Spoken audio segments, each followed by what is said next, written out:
everybody. Psychic Medium Angelo here, along with the Guru, the Encyclopedia Britannica of Pro Wrestling, my co-host, the affable, always happy, always smiling, Jeff the Ref Robinson. Jeff, how you doing, brother? I'm doing great. Really good.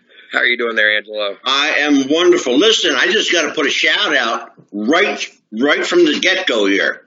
Thank you to Davey O'Hannon. I want to hug you. Mm-hmm. Our numbers, like, literally skyrocketed in one day. Yep. I cannot believe the downloads that show got. And that's, if I'm not mistaken, it's just off of our main platform, off of Podbean, that we're seeing this huge spike that isn't all the way around. That's just off of Podbean. I don't know what iTunes or iHeart, Stitcher, Spotify, Google Play, I don't know what they're doing. I mean, and the aliens and Mars, we don't know what they're listening to either, but you know what? I mean, by golly, Podbean, thank you, Davey. Thank you very much. Bless you. Yeah. I'll tell you what, and I left a message on his phone. Yeah. To let him know, if you think people forgot about you, brother, let me tell you something. You got a following you don't even know about, bro. I'll tell you what, he would.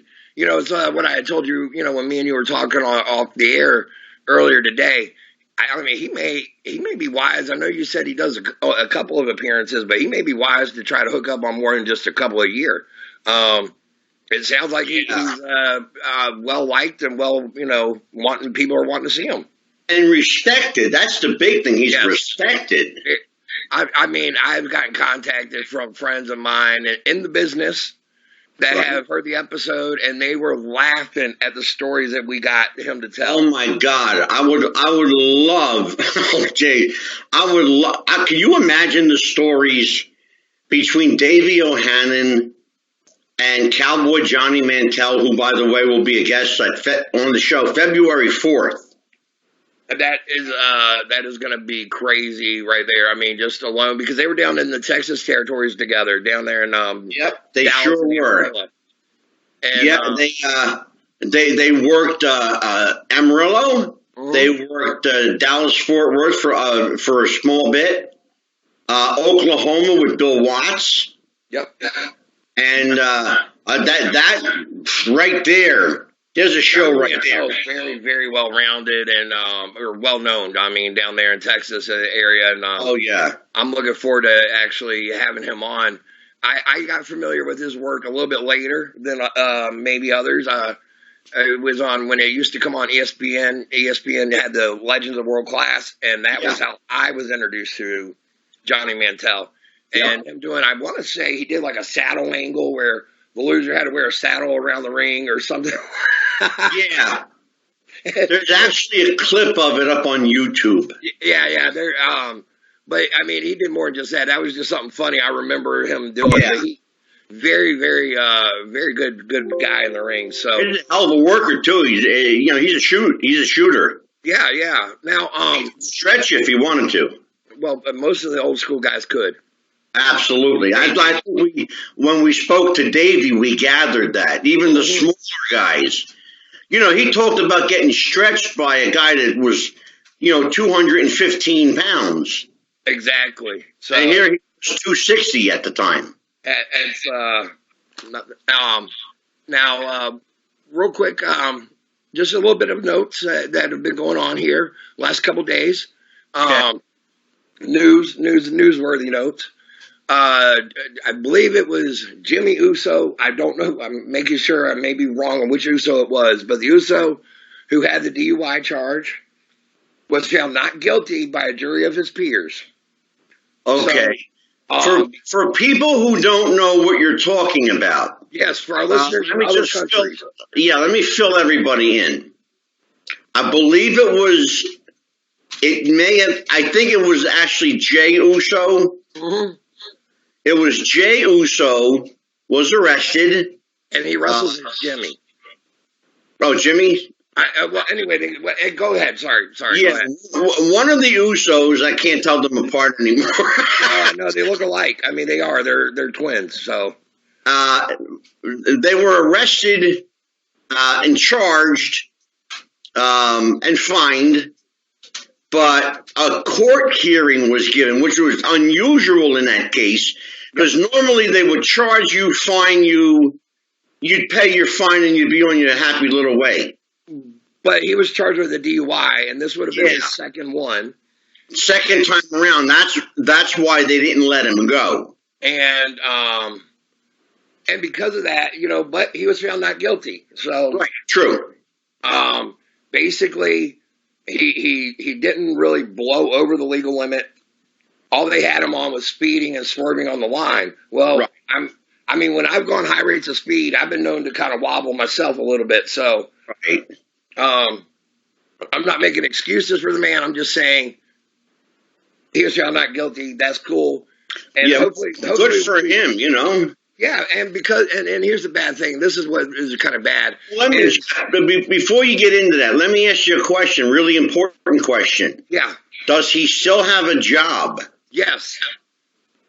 Okay. That's what I was going to get at. Here's the bad thing, though, is when you're in a tag team like he is with his brother and his wife is part of the team as well.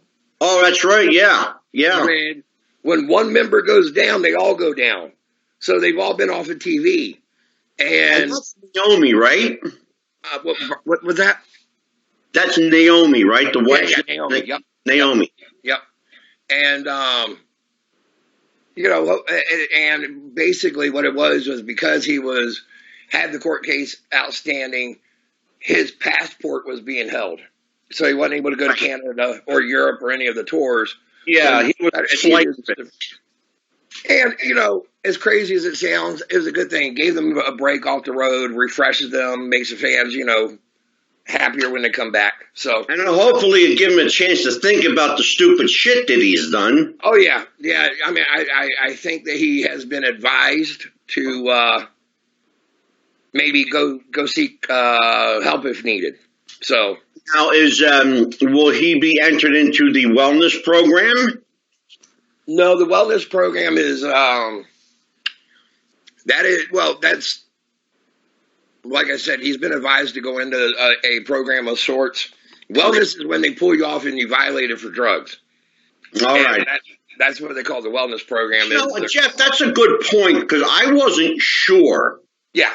Whether that was drug, alcohol, or other kind of dependencies. It's all drugs is what when they pop you for the wellness, as they have said, if they pop for alcohol, a lot of them would be screwed. But when they pop you for other drugs, you're okay. Yeah. And even crazier was Ryback recently came out and said half or the majority of the boys all smoke weed for pain relief. Mm-hmm. And he said what was funny is once the office kind of gets the clue that you may be a little bit of a pothead, right? They give you $2,500 fine. He said almost every month after that they start fining you. So you know what? Let me go ahead. I'm going to give our special guest here tonight a quick. Well, before you do that, tell everybody who our special guest is. Our special guest is an ECW. I think people want to know that. Our special guest is an ECW original, now a member or recently seen on the NWA. He has made his way. He's done almost 30 tours of Japan. He is the one, the only C.W. Anderson. All right. All right. Let me go ahead. I'm going to bring him up and let me see what we got going on here. All right. And so while Jeff is doing that, let me give everybody a heads up on what we've got coming on here. On February the 4th, just confirmed tonight, the Texan, Big Tex, Cowboy, Johnny Mantell. He'll be here on February the 4th. And I think Jeff is about ready to get CW on the phone. Hey, brother, you able to go ahead and do this thing? Sure. All right, I'm going to go ahead and pull you on. I'm going to introduce you, do the usual ECW original, now just recently seen on the NWA, and your current AML champion, Mr. C.W. Anderson. We're going to roll from there. Jeff, he knows that. Oh, shit. I'm sorry. I didn't know you had lost it. So you must have lost it on night 3. Oh, you lost it to George. You lost it back to George. Okay. Okay. I am going to put over your series of matches that you've had with him, by the way. Okay. All right, you ready? Here we go. And my co-host, his name is Angelo, by the way. So, all right, here we go. All right, Angelo, are you there? I am here, live in person. All right. It is my pleasure, ladies and gentlemen, to introduce the one and the only ECW original, Mr. C.W. Anderson, former AML champion, recently lost that at WrestleCade to George South. And go ahead, C.W., how are you doing tonight? I'm good, Jeff, and you forgot to mention that we were friends, so you forgot to throw that in there as well. Well, I mean, you know, C.W., let me tell you something. First of all, this is Angelo here. Pleasure to know you. Hey, Angelo, I can barely hear you, so I'm listening intently. Okay. Can you hear him now? A little bit better? Where's he at? Go ahead, Angelo. All right, there you go. Yeah, I was just saying that, you know, Jeff is a little long-winded. You know, I told him, I said, you know, keep it short and sweet, introduce the guy, let him come on, we'll talk to him, and he'll tell us about himself. Now I know everything about you and I don't have any questions.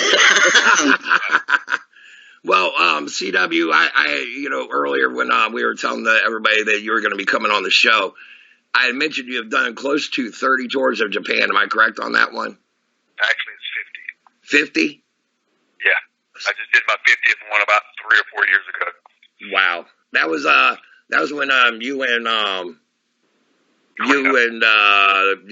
Karina were over there for the reunion, right?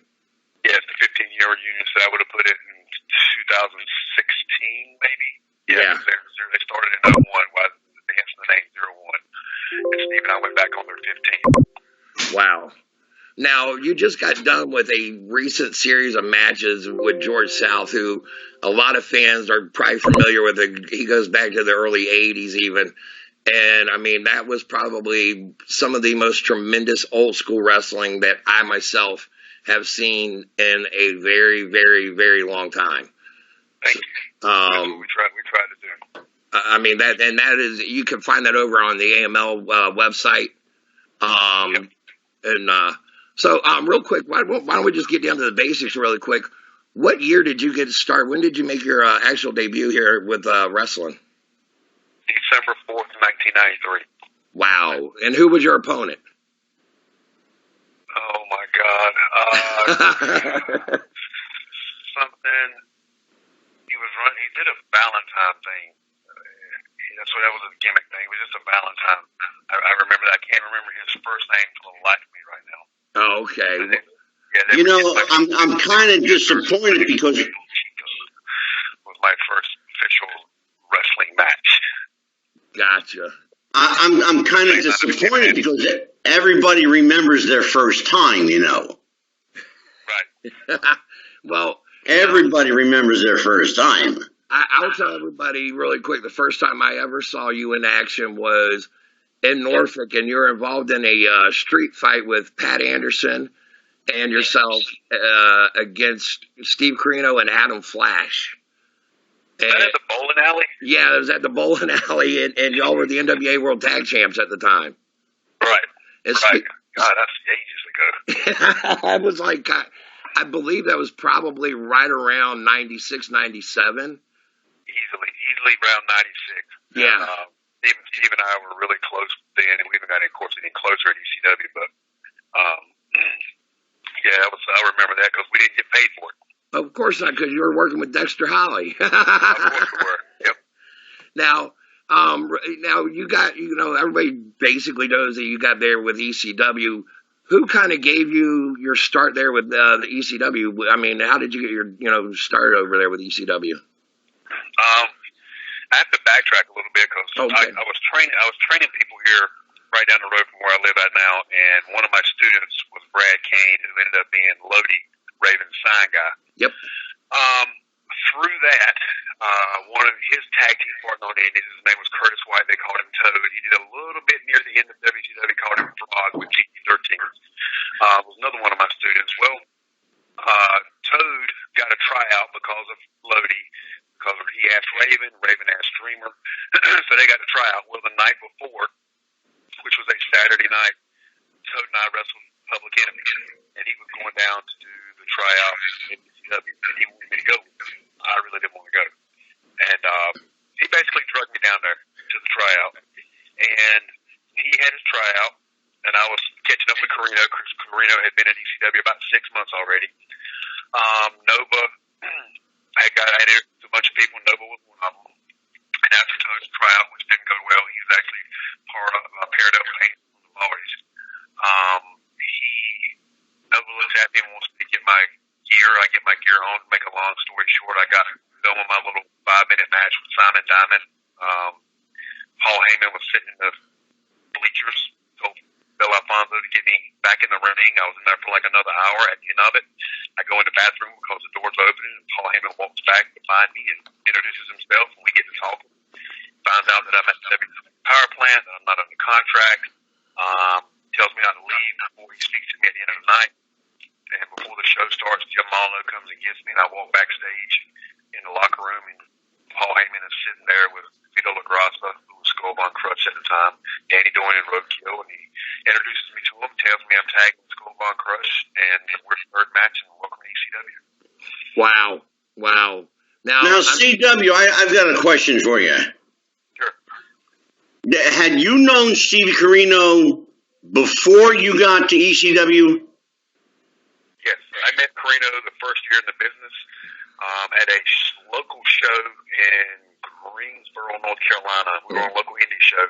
And Steve walked by and said something funny, and I made a funny comment, and we clicked. Mm-hmm. We became friends that night, and we were close, and I traveled around with him on the indies, and we got even closer once we got to ECW.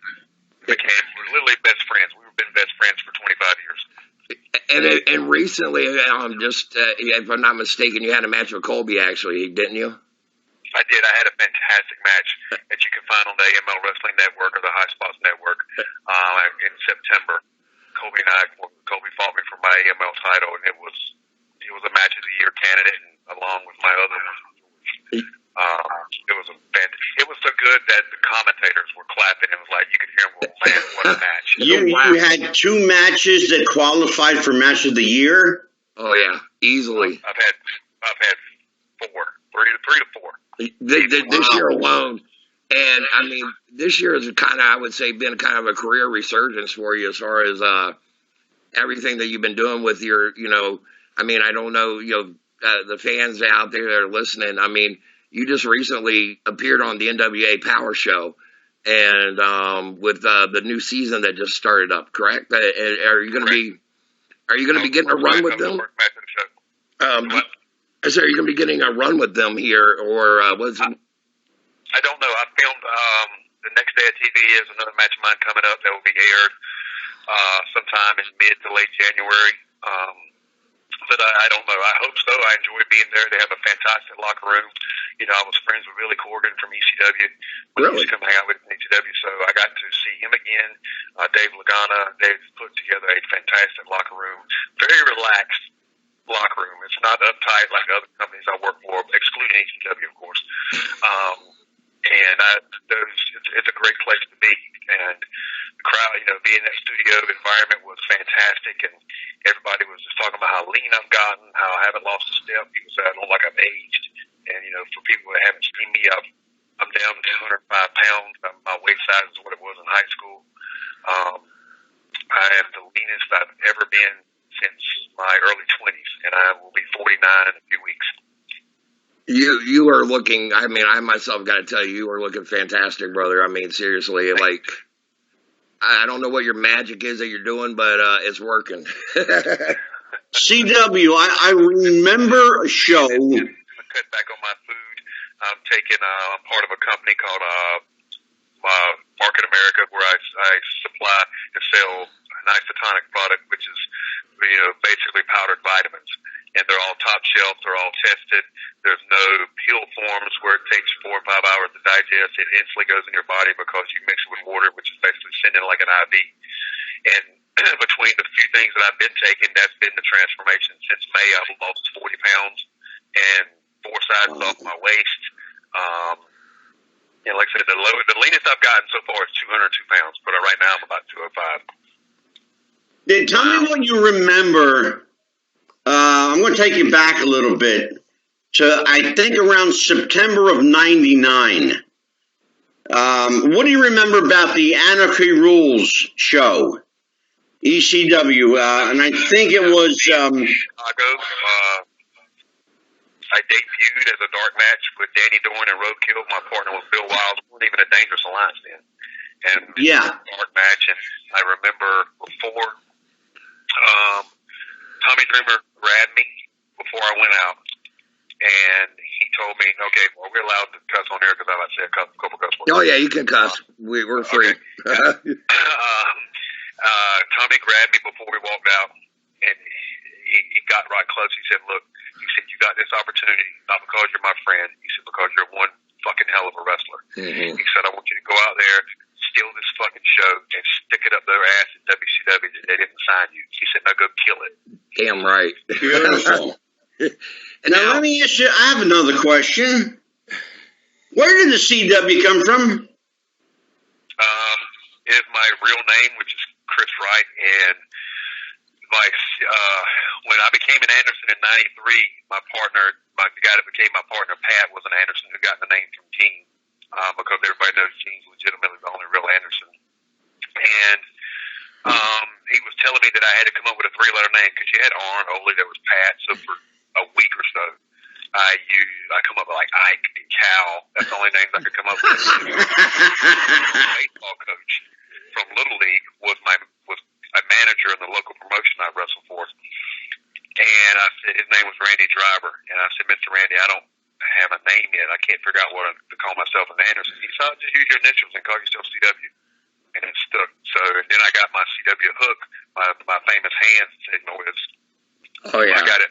I watched Tom Casati come out one night doing the C, and it kind of hit me because I was a big fan of Tupac around us. I still am, even though he's gone.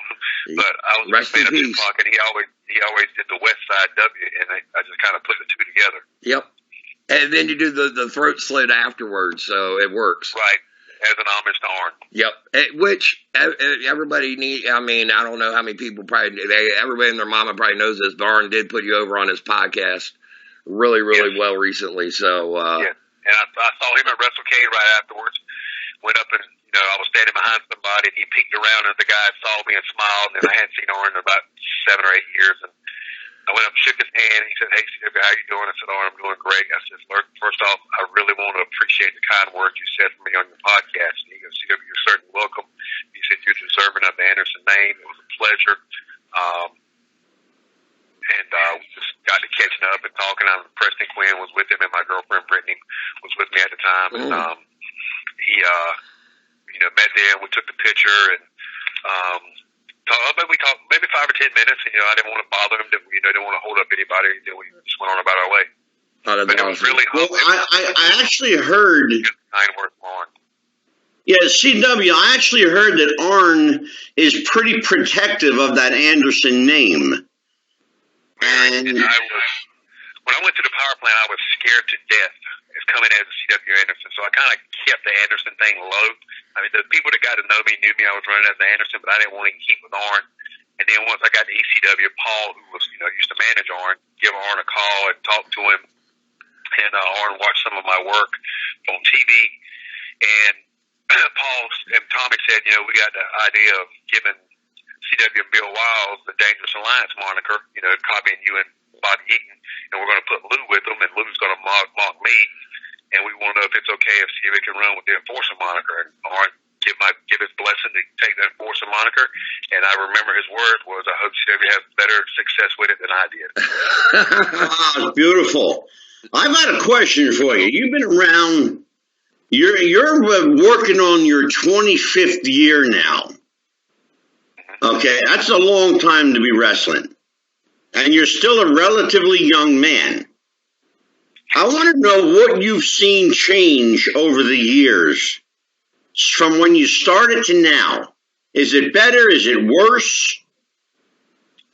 The culture has gotten, in my opinion, it's kind of gotten worse and more dangerous. There's more going on now. You have have to do more in the ring. You have to be almost more of an acrobat. There's no such thing. They don't slow down. If you go out and watch a match, go out and watch mine and George South's match. Yep. The three we've had, and compare it to some of the stuff you see on TV nowadays. Even you and Colby's match. Yes. You know, CW, I got to tell you. Out of our hands and weren't doing anything. Today's wrestling, and look, the guys are tremendous athletes. They're tremendous wrestlers because of the things they can do, the things they can remember. But a lot of them's careers, unfortunately, going to be short because you can't keep that pace up and keep doing that for the years. Well, I mean, you look at, years ago they told Matt and Jeff that, their careers are going to be, and Edge and Christian were going to be cut short because of their TLC matches that they had. And you look at Edge and Christian retired, Matt's almost on his way out. Jeff is definitely beat up. And you look at what the guys are doing today, and like you said, they are tremendous athletes and everything else, but you can't keep on doing apron bumps and not expect to have your career shortened by at least 5 or 10 years. Oh, easily. I always tell people when I train and teach seminars that we all have a bump card, and one day your bump card is going to be filled up, and it's not going to take much. I thought mine was years ago when I had liver failure and blew my back out, but I was blessed enough to have great genetics to recover from it.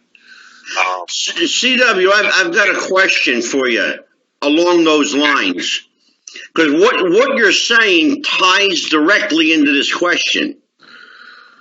We know that taking unnecessary risks can shorten your career, but now we're seeing the women do incredibly dangerous things, and to the point where the wrestling hurt, which is a no-no, and you know that.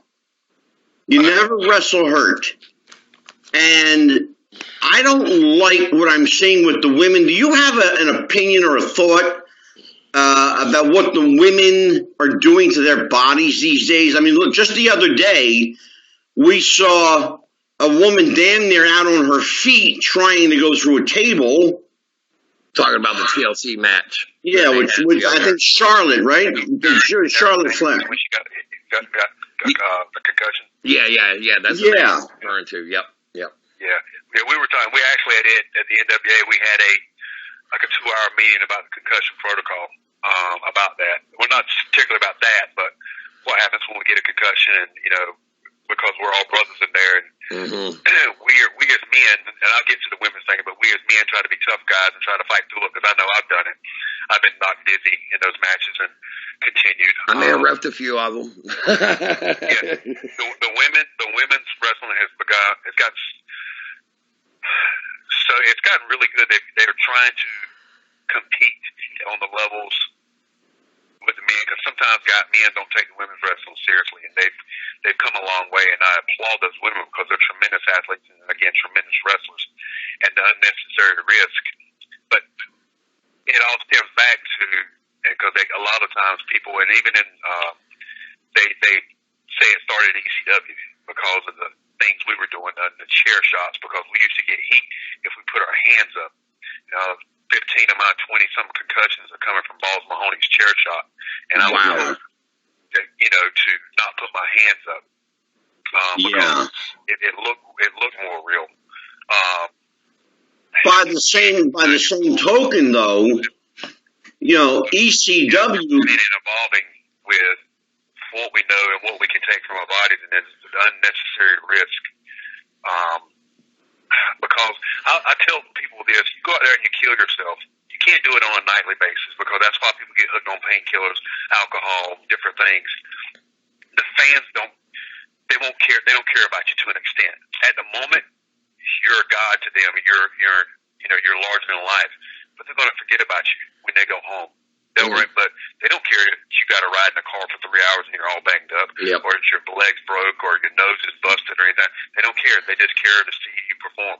And that's why we go out there and wrestle hurt, because that old saying when wrestling, the show must go on. And I wrestled hurt. I wrestled my back out. I wrestled for months with a fractured ankle.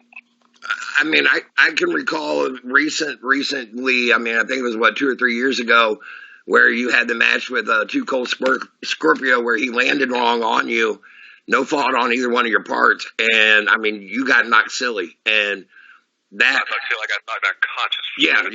I shouldn't say knocked silly. Yeah, you were knocked unconscious, and even watching that video, I remember I texted you right after I saw it. I was like, "Holy shit, are you okay?" You know, like it was just scary. With that, it was a. You know, I don't know why Scorpio did the move. He told me he wasn't going to do it because the ring was unsafe. The padding was sliding around everywhere. And if you look up, if you go on YouTube and search C.W. Anderson gets knocked unconscious, that's the video they're talking about. And when I went, I wasn't laid down properly. And when I laid my head down, it was against plywood. And the last thing I remember is Scorpio going up. I'm looking at the vision of it right now, but knocked me unconscious. You see my wife dive in. You hear Steve Carino say, "Turn the camera off." I was knocked unconscious for 7 minutes. My lips turned blue after like 2 or 3. After that, I had memory loss for 9 months, and I stuttered for 9 months. Yep. CW, I have a question for you. Scorpio holds my head, and my wife literally throwing up. Wow. I've got a question for you. I've been in situations where I've seen wrestlers refuse to wrestle in an unsafe ring. Do you not have the right to refuse to wrestle in a ring that is unsafe? Go ahead. What were you going to say? Just gonna go out. We took it a lot. When Scorpio and I wrestle, we wrestle kind of strong style because both he and I were real big in Japan over there for a while, and we actually were taking that match a little easy. And for some reason, it's a fluke accident. It happened. I was laid wrong. I was positioned, angle, with my head against the wood. If it had been against the mat, it probably just give me a concussion. But we have the right to say no. And after that incident, I will not wrestle. If they got padding going everywhere, the boards popping up, because guys are too damn cheap to buy a good ring or to rent a good ring. Hey, thank you. And I brought that up because I've actually seen it happen. I saw a show where the plywood actually popped up from the canvas. You could see the outline of the wood. And I thought to myself, somebody's going to kill themselves. That's crazy. The promotion that Angelo is familiar with up there is you may have actually been up there a couple times. Is the dog promotion DAWG in Jersey? I don't know if I have or not. I was thinking you may have done NWA Dog back, at some point in your, in all your years. All these years, all the letters run together. Yeah, I know. That's exactly. It kind of runs together, doesn't it? Like, exactly. I was going to ask you when you said you were down there at the power plant. I'm assuming you were trained by Sarge, correct? Right. Yeah. Well, I'd been wrestling about 6 years before I went to Sarge. Let me take that back. 5 or 6 years, and he kind of just took everything I knew and fine tuned it. Yeah. Yeah. He kind of took me under. He took me under his wing, and finally it got to the point where he was actually having me train guys. Down there? Yeah, he would be working out with Goldberg or different guys like that, and I was working out with the Natural Born Thrillers. Wow. Wow. Chuck Palumbo, Mark Jindrak, those guys teaching him things. Now I'm the one there being trained. Well, I got to ask you. You mentioned Goldberg. I mean, he has got a reputation in the business, for various things. What was your opinion of him way back then, if you even have one? I mean, like. I really don't. I didn't really get to talk to Bill when he would come in. He came. The one time that I do remember him coming in was during my tryout when all the marks were there trying out with me, and they ran us outside because they didn't want to, expose the business, so they put us outside. But I had met Bill a couple times in Japan, and the few moments I've gotten to speak to him, he's been very cordial and very nice. I have no ill will because he's treated me with respect. Well, there you go. Now I got to ask you. You actually have had the honor of the moniker of the Extreme Horseman that you originally did, if I'm not mistaken, with MLW. Is that where y'all got your start, pretty much, with that, the Extreme Horseman? No, actually, it was in Dusty Rhodes' TCW down in Georgia. Dusty set myself, Steve Carino and Barry Windham down one day, and he goes, he had an idea of forming a faction with us three. He says, CWU and Steve came from the Extreme, and Barry was an original. So I thought about calling you guys the Extreme Horsemen. So we loved the idea and kind of ran with it, and then we took it over to MLW, and that's where we gained notoriety with it, was at MLW. Okay, I didn't realize that. I'm sorry, I forgot that you had gotten it down there with Dusty, but yeah, and that's when Barry had kind of quit wrestling. So even at ECW, Steve and I and Simon had an idea of being a team at ECW because we all three were so close, and then we got the chance at MLW. Right, and then people can actually, again, I was going to plug it. You can look it up on YouTube. Y'all had one of the most brutal War Games matches out there. I mean, they actually start making the clips start floating around again when War Games just happened recently with the WWE. And I was just going to ask you really quick, what was it like being in that ring with Terry Funk? I mean, I know you've been in there a couple times, but he is definitely a one of a kind, isn't he? And I just told this at NWA last week. Terry's like the only man I'm legitimately scared of in wrestling. If you watch the War Games, he beats me with a kendo stick, and I am legitimately running from him. I'm not sitting there selling because it hurts so bad. He throws a wooden chair across two rings and hits me in the wrist. Then there's one part he comes and he has his hands wrapped in barbed wire, and Terry Funk's holding me down with my shirt or his shirt or something, and I'm trying to get up and run from him because I knew Terry was going to beat my ass. CW, we had Davey O'Hannon on 2 days ago, and he told us a Terry Funk story from his days in Texas.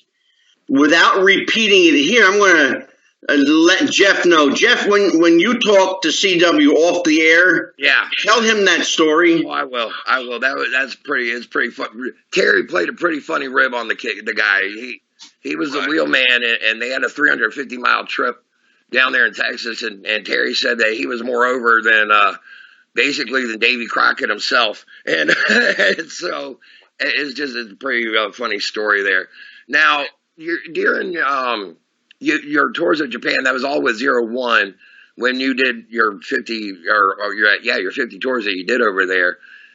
Who, out of just curiosity, I'm not good with the Japanese names, but is there anybody that the fans would recognize today that you were, in the ring with Japanese-wise? Because I know that the New Japan is starting to really make some headway here in the States.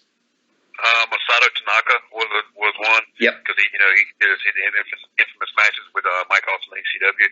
Yeah. If you're a Japanese fan at all, you know who Shinya Hashimoto was. He was our boss, and he was the top guy there. Mm-hmm. Hikazu Hidaka did some stuff at ECW. He was there with us in 01.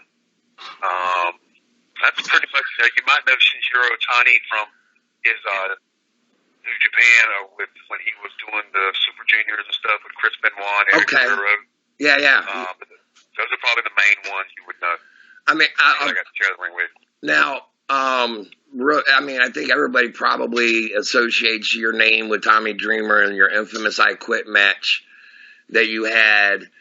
And that was, that thing is, a lot of people have actually said, I've even seen it, online, people have said that's probably even better than the Magnum and Tully.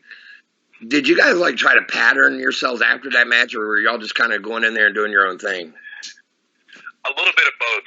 The week of, when I was doing cardio a week, and I watched that match over and over and over, just the psychology of it and the style.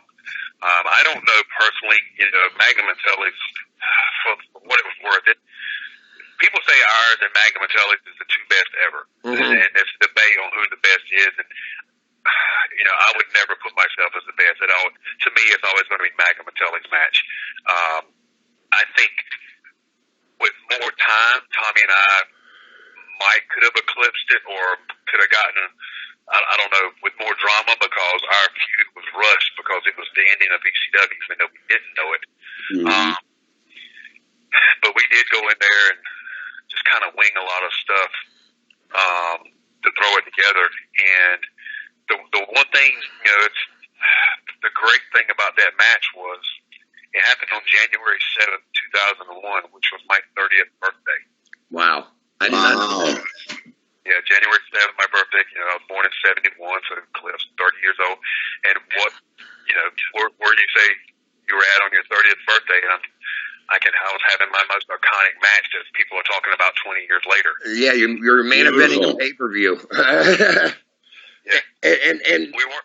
Go ahead. Go ahead. No, go ahead, CW. I'm sorry, I didn't mean to cut you. We weren't main. I think the heavyweight, we were somewhere.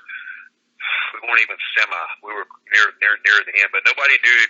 So there was a bunch of people think that Tommy and I couldn't pull it off because I quit matches are so hard to pull off, and nobody's had a good one since Magnum and Tully to some extent. I think Flair and Funk had a good one. Oh yeah. But anyway, our driving force was to have the match of the night, and it clearly was. My other iconic memory from that match is I'm standing in the. Tommy tells me beforehand, if we have a good match, I'm going to shake your hand. If we don't, then he didn't really say anything, but he shakes my hand as he leaves the ring. 3,000 fans are standing on their feet, applauding me, chanting, "See fucking dub, see fucking dub." Yep. That's what people started doing for me. I got it at the ECW arena when I worked Super Crazy, and then I got it there, and it was getting to the point where I was starting to get over as a babyface just before, even though I was a heel, my work, they would write by me in magazines saying that, no matter what show you go to at ECW, CW Anderson is not going to have a bad match. That is CW, I've got a question for you. Jeff has been teasing me all day with some kind of huge announcement you have here, and he's kayfabing me, and I'm chomping at the bit. I want to know what this huge announcement is. It was going to be him being on the NWA. I didn't know that that episode had aired yet. That was it. That was the big deal. So. Yep. I was opening on episode 10 of the NWA. The villain. When I called to confirm him to come on the air, he happened to be there shooting it, and he answers it. I hear this commotion. I'm like, all right, I'm going to make this quick. And then I thought I could cut him off. That was funny. I had to text him back, and I was like, brother, I didn't mean to cut you off. If I did, he was like, no, I'm at the NWA TV tape. And I was like, oh, shit, congrats. So, yeah. Well, congratulations, brother. Yeah, that was. Thank you. Now, I mean, I personally, I would love to see, and I don't want to, release anything because I know that they pre-tape and everything else. I think that there's nothing more fitting than an Anderson name and the TV title that go hand in hand. I'm not asking you to divulge anything, but that's just my personal opinion, CW, that the Anderson name needs to go with the TV title. They got the TV title tournament, so it would just kind of be fitting in my opinion. But now, I was going to ask you also, during your ECW days, Paul Heyman is infamous for his Kool-Aid speeches. How true is that? 100%. 100%. Okay. So he is notorious for making you believe and follow him into hell. Yes, sir. Through his teeth. Because to this day, he does owe you a portion of money. And, he owes everybody money. Hang on, what was that number again, C-Dub? 55,000. And would you still work for him if he opened up a promotion tomorrow? More than likely. Everybody says that. Shane Douglas has put it out there, so I'm not telling tales out of school. Says Paulie owes him $144,000, but he'd work for him tomorrow. Yep. What is it about his enigmatic energy, this force field around him, that he just draws people to kill themselves for him? What is it about this guy? It's a little equivocated to imagine. Have you seen the movie 300 with yes. About the Spartan Army? I sure have. Okay. Remember the speeches that Leonidas would give them before they go into battle? Yes, sir. Pumped up? Yeah. That's Paul Heyman. And it's true everywhere, and he would give us these speeches, and it gets you so energized to go out there and kill your then, a lot of times in the beginning, I was opening match, and to stand there and to hear that ECW bong hit and know you're going to be the first one to walk through that curtain, holy hell, man. No. It is an unbelievable feeling. You would jump off a building because you could get hurt. I got a question for you about that, because I never thought about this until you just brought it up. It used to be that the opening match was looked at as what they used to call the curtain jerker. It was not it was not the place you wanted to be. But more and more guys are wanting that first spot. Tell me about the pressure or the anticipation of what it's like to be in that first spot. Your adrenaline is at an all-time high. There's no drug that can compare to that adrenaline rush. And the reason a lot of guys want that spot is the crowd is hot for wrestling. They haven't seen anything. They haven't seen any moves. You can go out there and do an arm drag, and they're going to pop for it. That's why they want that spot. And at ECW, they're crazy. They were crazy, ravaged. I mean, everything. And you go out there when that music hit, and God knows, man, the feeling was unbelievable. Just an adrenaline rush to get that. And I got that again with Shane Douglas's first House of Hardcore. No, I'm sorry, that's the Trigger's thing. Hardcore Homecoming. When they brought it back at the ECW Arena, and myself, Simon Diamond worked, Chris Chetty, and Mikey Whipwreck. And the electricity was so hot when Simon and I stepped through the curtain. We were shaking and almost emotional. It was everything we could do to keep it calm. And when we get in the ring, Chetty and Mike get in the ring with us, and Simon looks at me and he says, "We might as well take it home right now. It don't get any hotter than this." Exactly. The crowd was seething for us. Wow. See, now, I got a question for you. You mentioned earlier on in the show, you mentioned working with George South. He's a guy that we've reached out to come on the show. He seems like a nice guy, but he also seems like a very intense individual. Tell me a little bit about George. George South.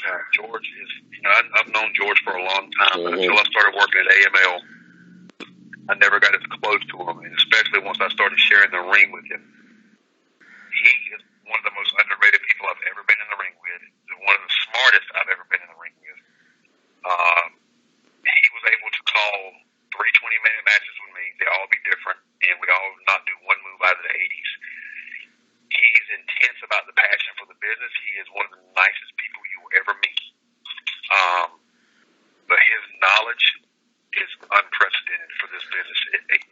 When I worked him a few Sundays ago, I'm sitting there watching him pace back and forth, knowing what he's doing in his head is getting his stuff together to call this match. And I'm enamored. I'm enamored by George. And he doesn't like stupid people in this business, asking stupid questions. That's where he gets his intensity from. It's just, the disrespect for professional wrestling. But he is, this man will give you the shirt off his back. I could talk 30 minutes about George South, but I've actually wanted to go to his school and learn under him. And I've actually wanted to ride the roads with him to learn to do what he can do in the ring. Because somebody said the first time George and I wrestled, they had the people watching, and the promoter said, "I want you to take a look at this." They said, "Everybody knows those two men in the ring," talking about George and I. He said, "When's the last time you've ever been in a ring with C.W. Anderson and he not called a match?" That's true. Wow. That's pretty remarkable. And that's the trust I have for George South. And for me to let somebody else call it, that's a rarity. And you actually threw a very rare drop kick.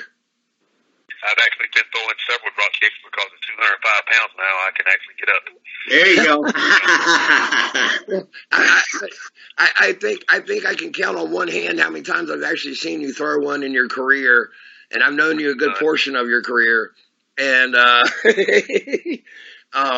We'll say it's a thing of beauty. It's different. Yeah. Now, I mean, George South is so. I mean, he's honest to God, old school through and through. But you're right. He does. I mean, his love and passion comes through whenever you hear him even just talk about it. And he does have a respect for the business, for what it was and what it could be and what it should still be, that isn't as guarded and protected by a lot of these younger guys. And I'm not putting down the younger guys at all, but they don't protect it like we used to even. No, not with you. Now, I mean, I got to ask you, I mean, some people may know, some people may not. You were briefly part of the WWE's resurgence of ECW. Yes. And you actually got to wrestle CM Punk. Now, that was your second time, I believe, because you'd faced him once in ROH, right? Yes. First time. It was my only TV match. Was that match with them on the ECW? What was that like? I mean, how I hate to use the word, but how bastardized did they make their water down that ECW version with WWE? Well, Jeff, I've got a question. I want to know how close he was to actually signing. He was. You were actually signed, weren't you? Unfortunately, yes. Oh, you were? Okay, yeah, unfortunately, okay. The only thing... Well, that answered the next question. Well, I was going to say, the one joke that me and CW used to have, he knew I used to get the 24/7 when it was on cable. And I'd say, okay, CW, you got a residual coming because they aired one of your matches. And he would laugh and say, okay, I got a $5 check coming. So... Yeah. Now, do you still even get a residual from them with the WWE Network being in place now, or? No, I don't. I haven't gotten one in years. Man, I wasn't there long enough to earn some of the things like some of them get on a yearly basis. But I used to get one every year. Right. And it's been a few years since I've gotten one. Right. But yeah, to go back to your question, they definitely watered it down after the first night at the ECW Arena. It was supposed to be Paul and Tommy's baby again, and then Vince took it back over and brought his guys over, and it was never, I once that happened, I didn't want to be there anymore. I couldn't get out of there fast enough at the end of the night, and when I wasn't used, I'd sneak out and go to the next town. And it was a miserable 10 months that I was there. Yeah, I'm glad today John Laurinaitis has called and fired me. Not too many people say they were happy to get fired unless they really were. And I mean, I was going to ask you about that time when you were there. Just had Tommy and Paul been able to maintain it, do you think that you would have been a vital part of that, or do you think that? Yeah. Okay. Yeah, Tommy told me when he called me that day to hire me. He said I was going to be their top heel. Wow. It was going to go back like it was. He said, that's the only reason I signed, because he told me him and Paul had complete control. And the first night at ECW Arena, Sabu and I worked. So that was big for me. And then, somewhere around the middle of it, Paul had a little more control. He was push me again. So I started getting wins over Stevie Richards and Shannon Moore. And I don't know. After that, I worked CM Punk one time, and I hurt my back working Kevin Thorne in Oklahoma City, and I was done. I didn't want to go back. Man, it was. I mean, it was so sad to actually see, knowing what ECW had been, what they did to it, and having been a fan of ECW myself and everything that there was. I was going to touch on you with that. Well, Jeff, let's be honest about it. The WWE did the ECW what they do to everything they touch. They fucked it up. Well, yeah. I mean, that was the whole intention to bury it. Exactly. Exactly. You're the only person that I've ever heard CW answer it honestly and forthright. They wanted to bury it. Yeah, because we were getting so much steam. We were getting more notoriety being sold on DVDs and stuff like that than what their company was. And then there was talk about us coming back, and yeah, that was Paul's thing. I mean, Vince's thing from the beginning was to put his guys in there and bury ECW. So think about how history has repeated itself. You now have NXT, which is their, for all intents and purposes, their developmental brand, pulling bigger numbers than their flagship shows. Yeah. Do you watch NXT now? I mean, do you watch any of the new stuff out there, the AEW or NXT? I mean, I watch some of AEW. I watch some of NXT. I usually watch more of their big shows right before the WWE pay-per-views. Yeah. I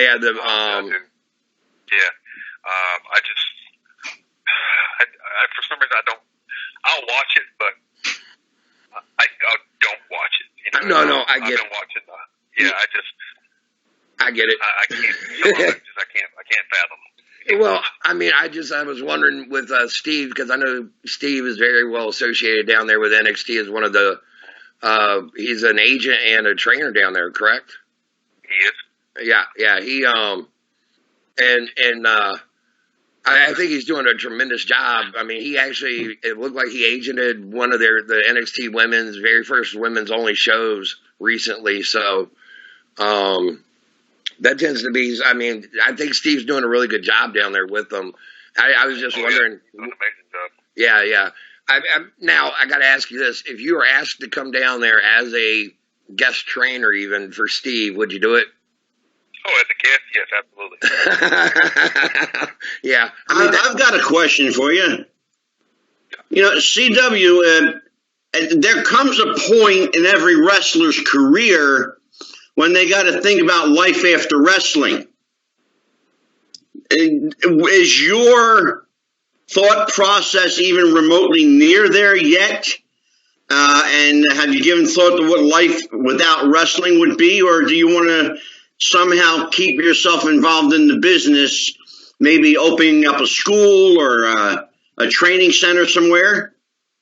I don't know if I want to open up my own school anymore. I've done that, and it's a really big headache. I've actually been thinking about how much longer I'm going to do this. I've had developments in my life in the past 6-7 months. It's made me really think hard about my future as a wrestling and 10-15 years down the road. And I don't know. I thought at one time, 10 years ago, 8 years ago, I said I was going to wrestle until I was 50. And, I'll be 49 next month, in a few weeks, actually. Yeah. But I've never imagined I'd be in this kind of shape. I never imagined my career would have this kind of resurgence at 48 years old. People tell me I don't look like I've aged. So as long as I can still perform at the level that I'm performing at now, I'm still going to do it. And well, you look terrific, I got to tell you. I don't want to walk away from this business injured to where I can't walk. Right. Exactly. Under my own power. Well, I mean, I know that Arn Anderson, somebody had even asked once, they were on his podcast that he does, that they were asking him about the spinebuster, even delivering it, and he said it does torque your hips in a very, very bad way, eventually. And my left knee is,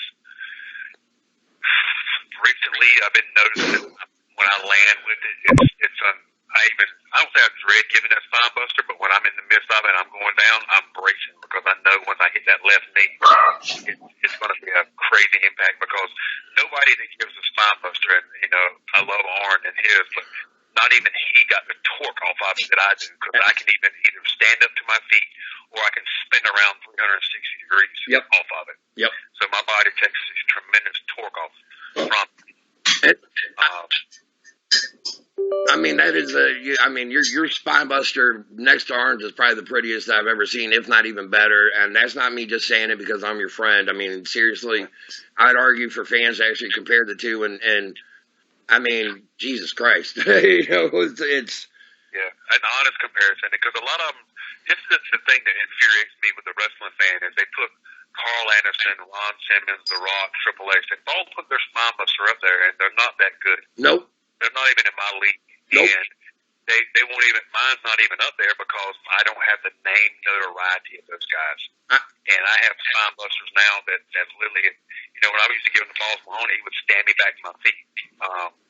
And I have them on my Instagram page and Twitter where I'm spinning and popping up, 3-4 feet off the air from it. Nobody has the recoil and it doesn't look as good as mine does. That's the God's honest truth. That's not him just bragging on himself. That is, I mean, I would challenge anybody out there to go and watch it and try to say that it looks like crap.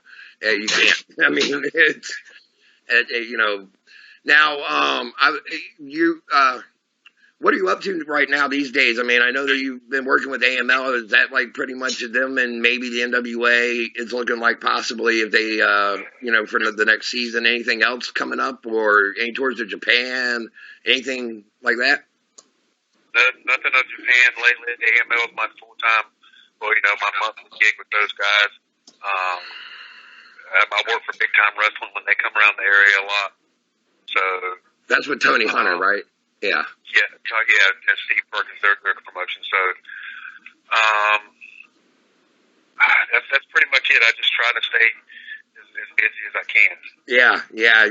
I mean, you know what? I'll tell you what. You've been doing a tremendous job as far as the resurgence that you've been having and looking great out there. I mean, I when I put you over, even on Facebook, that's not me just putting you over because I'm your friend. I mean, seriously, you look better now than when I last saw you in VCW, live in person. And that is just, it's awesome. So I got a question. Well, I was going to tell you, CW, we're going to go ahead and wrap this up for the night, but we would love to have you on again sometime here in the near future. Because I know, we got, people got the Christmas holiday that we're all getting ready for and all that good stuff. So first of all, I'll tell you what. I would like to, before we say goodnight to CW, I would like to extend an invitation to CW Anderson, and also I would love to have George South with him. If we can make that happen, that would be really cool. I would definitely talk to George about that. I appreciate that, man. If we can make that happen, brother, I'm going to treat you to the biggest slice of New York pizza you ever had. I think if George knew that I was coming on, he would actually do it with me. Well, I mean, put it out there. Me and you will get together and we'll figure that out and maybe get you with George and we'll kick that around and see what we can make happen here in the next year. So, but anyway, on that note, where can the fans reach you on you said you got Twitter and Instagram and all that good stuff. Where can they find you at? Everything is ECW Anderson. There you go. Simple. Beautiful. Thank you so much for taking the time with us. I really do appreciate it. And, and Jeff, thank you for setting this up. This was all you, babe. Hey, you know what? I appreciate it. I've known CW for damn near over 20 years and I've been in the ring with him as a referee. Me and him have, we've shared a lot of even personal phone calls, and just in life in general. He's a great friend of mine. I can't thank him enough. Thank you very much for coming on here tonight. I really appreciate it, CW. You're welcome, buddy. And Merry Christmas to you and your family, all right? All right, Merry Christmas, guys. And everybody that's listening, thank you so much for all the years of being a fan. Without you, I'm nothing. Thank you, CW. Have a great night. All right, take care, guys. Take care. Bye-bye. Good night. Great interview with CW Anderson. And congratulations on joining NWA Power. Yeah. That's a big one, Jeff. That's big. I'll say, I got, as you know, I got my wrestling collectibles out there. Probably one of the things that I hold near and dear to my heart is one of his ring used singlets that he wore on a couple of ECW pay-per-views. And, to actually, and what sold me, he gave it to me.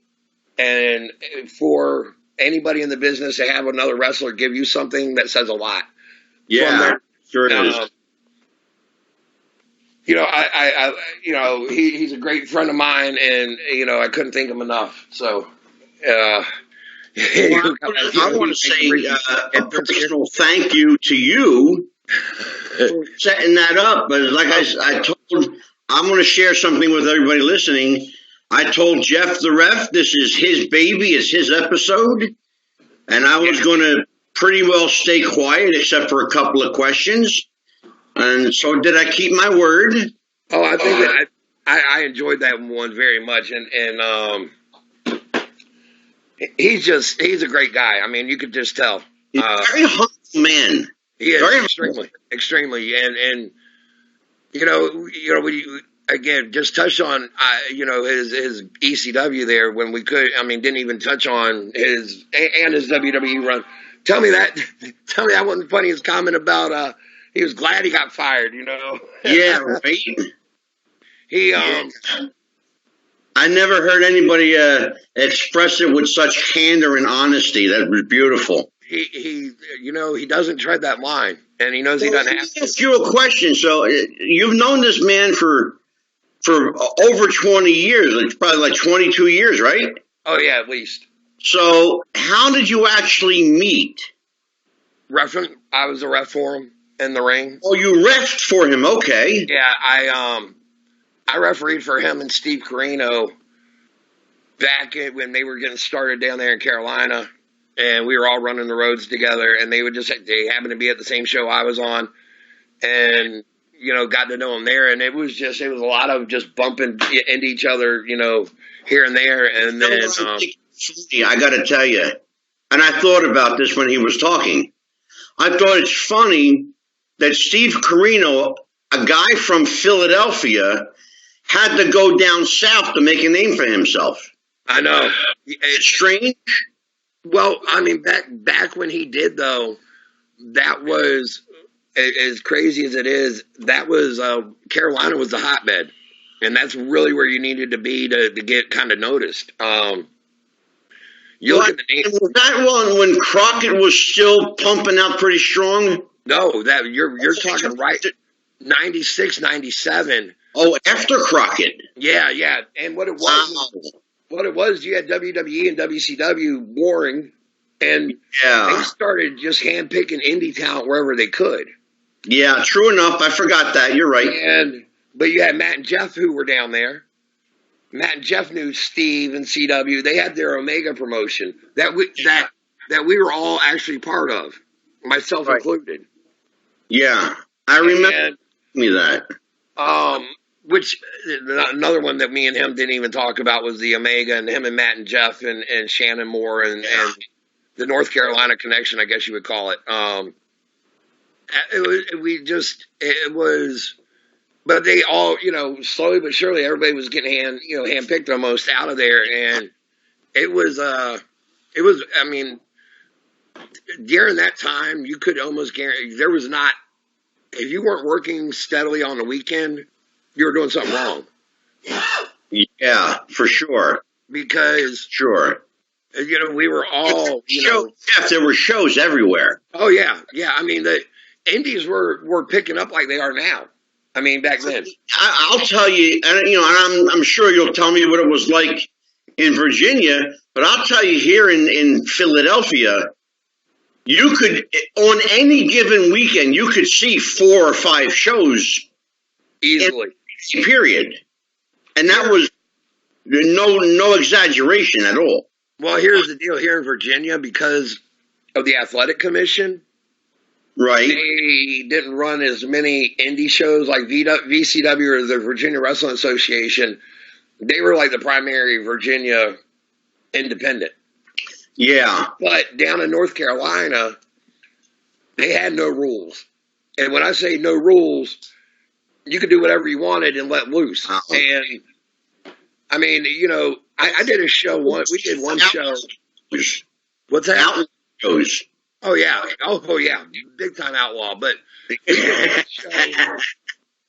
we actually, I mean, I doubt CW. He does have good recall. But we did one show where we were outdoors on a car lot, RV lot, in the middle of the summer, like 100 degrees. Oh my God! And they had set the ring up, and the ring itself was probably about baking at about 115. Like literally. The guys would take the bump and go home. Like it was. Oh yeah. I mean, like I'm going down there to make the count. I'm going 1, 2, 3. Okay. Remember the show WWE did in Vegas at Caesar's Palace? They said It was, what was it, like WrestleMania or Royal? Yeah. Yes, WrestleMania. They said the ring was like 130 degrees. Yep. Yeah, it was taking bumps and going on. Yeah, that was the Caesar's Palace. That was I myself hated outdoor shows. I never had a good time. I've done a couple of outdoor shows for NWA Jersey. I was their ring announcer and I did some office work for them. And we did an outdoor show, a couple of them, on the beach. Imagine this now, Jeff. On the beach in Wildwood, New Jersey. That's crazy. I know that there was, we were talking to George South, and he talks about this in his book, and he actually has a picture. He did a show with him and the Italian Stallion in a ring that was on a floating dock. I saw that. I know about that. That is, you talking, that's craziness right there. I mean, yes, I'll tell you what, though, my boy George there, that CW was, I mean, he wasn't talking about school. I'd love to have two of them on. I really would. I'll tell you off the air. Yeah. But, it was, I'll tell you, talking about outdoor shows. I mean, like I said, Latino Heat just came in here really quick, but he was said, yeah, he did what I was saying, because one of it was the very first show that me and Latino Heat did together, and we drove down there, 5-hour drive. We should tell everybody that you're talking about Latino Heat. He's the producer of this show. That's right. That is our esteemed producer. Credit on our opening and closing credits. Yes, he does. And he says, Feliz Navidad to everybody. So if the show sucks, blame Latino Heat. There you go. You popped him over there. Well, Jeff, what do we got going on social media? Well, tell me what's happening here. Oh man, we're getting new followers every day on our Twitter, which is found at Wrestling with the Future.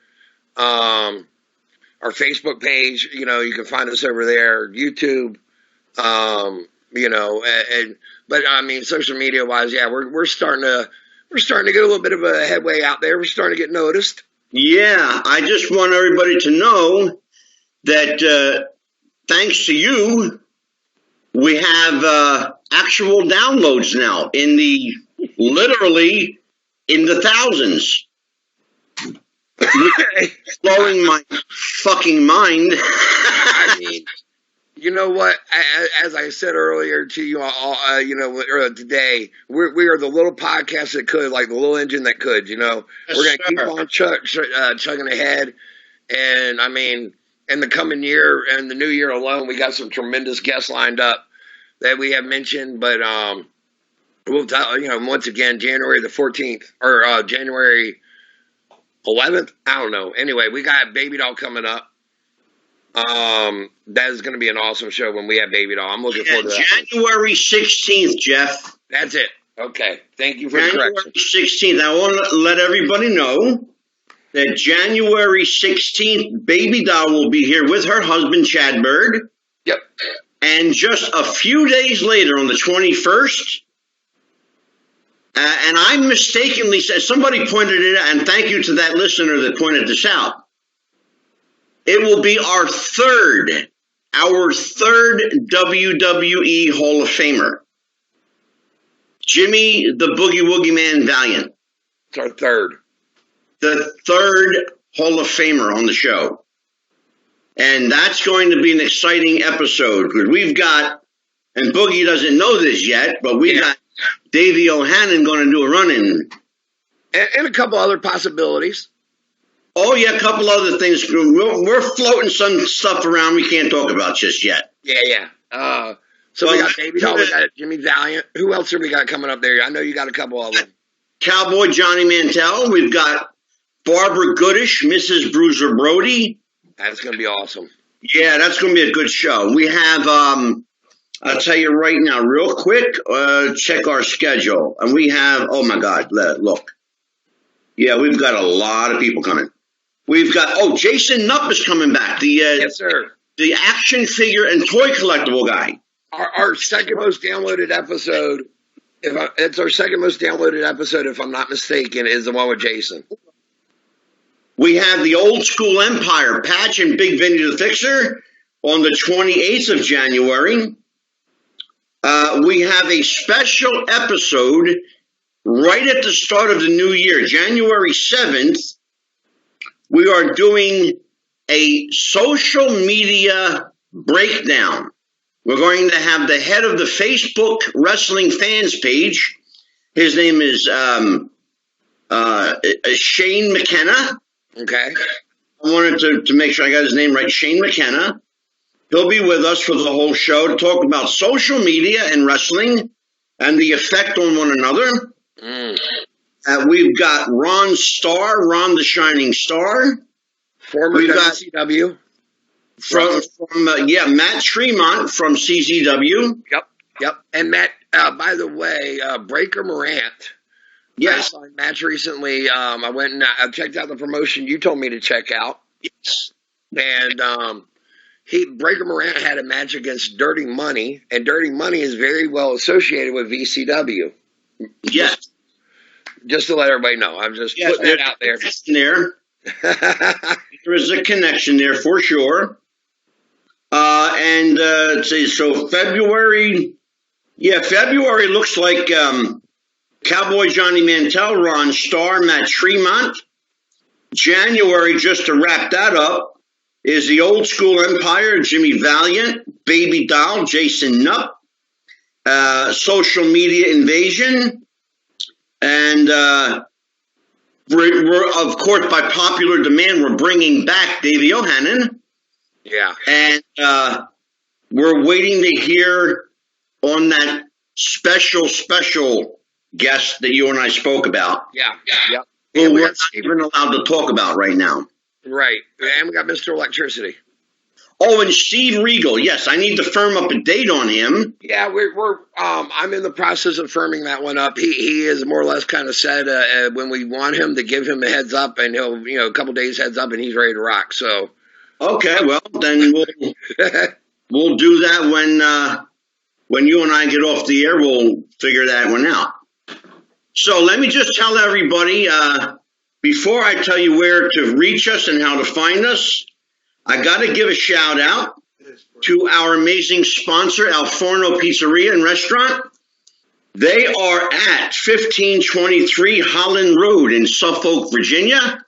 So if you're in the Norfolk, Suffolk area, even Virginia Beach, it's a hop, skip, and a jump from Norfolk, folks.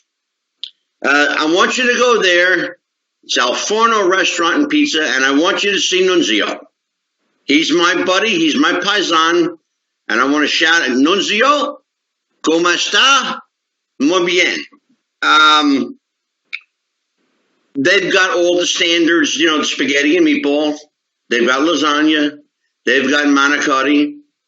But they've got stuff that nobody's got. They've got seafood Alfredo, pasta primavera, stuffed cannelloni with Alfredo sauce. That's Jeff's favorite. He's smiling. And Jeff is there every Friday night, usually like clockwork. So if you want to meet Jeff the Ref in person, it's easy. Spend a couple of bucks on a slice of pizza.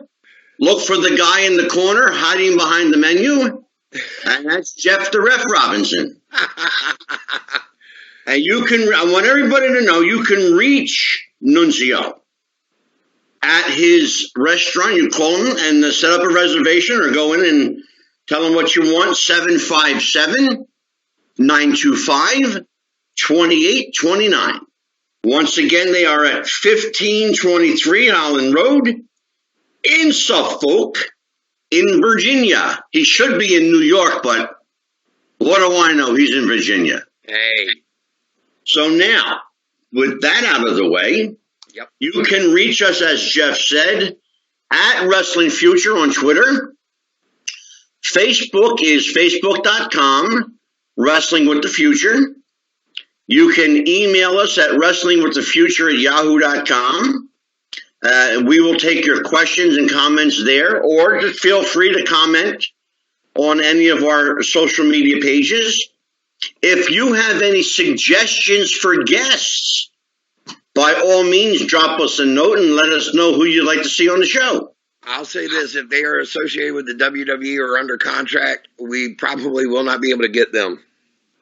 Well, speaking of the WWE, that's about as much as I can say about that guest. Yeah. We heard an opinion about them earlier, didn't we? Most certainly we did, from C.W. Anderson. Yeah. Who held nothing back. Yeah. All right. And if there's nothing else, Jeff, tell everybody you can also reach us on iTunes, iHeartRadio, Google Play Music, Spotify, Stitcher, Podbean. If you are on the road and on the go, we are wherever you are. And even on the planet Mars. Yep, and in the, like Jeff likes to say, in the fillings in your teeth. There you go. So, for Jeff the Ref Robinson, I am Psychic Medium Angelo signing off. Happy wrestling, everybody. Merry Christmas, everyone. Goodbye, everyone. And Feliz Navidad from our producer, Latino Heat.